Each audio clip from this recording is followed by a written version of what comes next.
Après 5 jours d'intenses activités, les rideaux sont enfin tombés sur la 7e édition du Festival international Soninké 2023.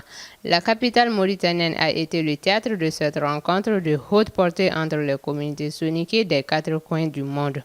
Des milliers de Soninké venus du Mali, de la Guinée, de la Gambie, de Guinée-Bissau, du Sénégal, de la France, des États-Unis, pour ne citer que ceci. L'édition de cette année a été mise à profit pour reconduire le bureau de la Confédération internationale des associations soninké dirigées par le Dr Ousmane Diagana. Le FISO, c'est des rencontres, des débats sur des thématiques, notamment le phénomène de la migration des jeunes soninké, la drépanocytose en milieu soninké, le panel sur l'agrobusiness comme moyen de fixer les jeunes soninké, la conférence sur la création de la banque Ouagadougou Bank. À côté des panels et conférences, le FISO, c'est aussi des expositions où de nombreux stands sont aussi animés par des soninké venus de différents pays participants. Pour la cérémonie de clôture, les participants des 15 pays ont pris d'assaut les gradins du stade olympique de Nouakchott. On pouvait noter la présence d'une forte délégation d'opérateurs économiques maliens ayant effectué le déplacement.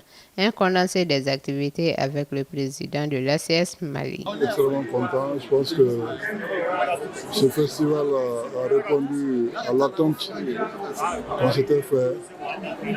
Nous avons ouvert dans la joie, dans la gaieté et surtout marqué par une très grande mobilisation.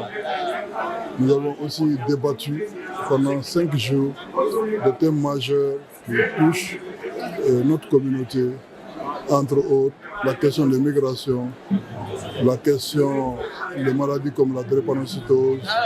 Nous avons parlé de l'agrobusiness, nous avons parlé de la banque qui est en gestation, qui arrive à terme. Nous avons aussi parlé de tous les thèmes, en tout cas, qui touchent fondamentalement notre terroir. Alors, je pense que les échanges ont été très fructueux,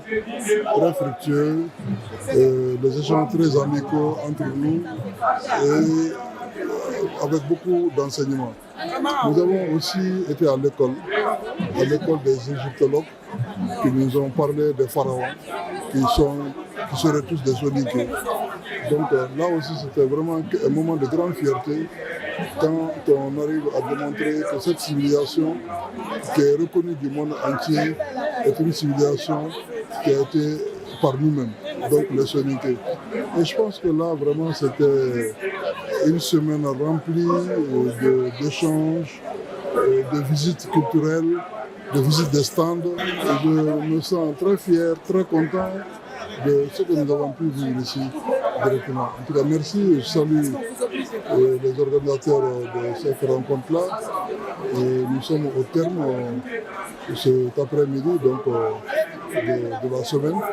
Et je voudrais peut-être souhaiter un bon retour à tout le monde dans leur pays respectifs. La mobilisation et l'engouement autour de cette édition a battu tous les records d'affluence et de participation au sein des soninké et même d'autres communautés à travers le monde. C'est le témoignage éloquent de l'union et de la cohésion qui coexistent entre les soninké depuis les temps anciens.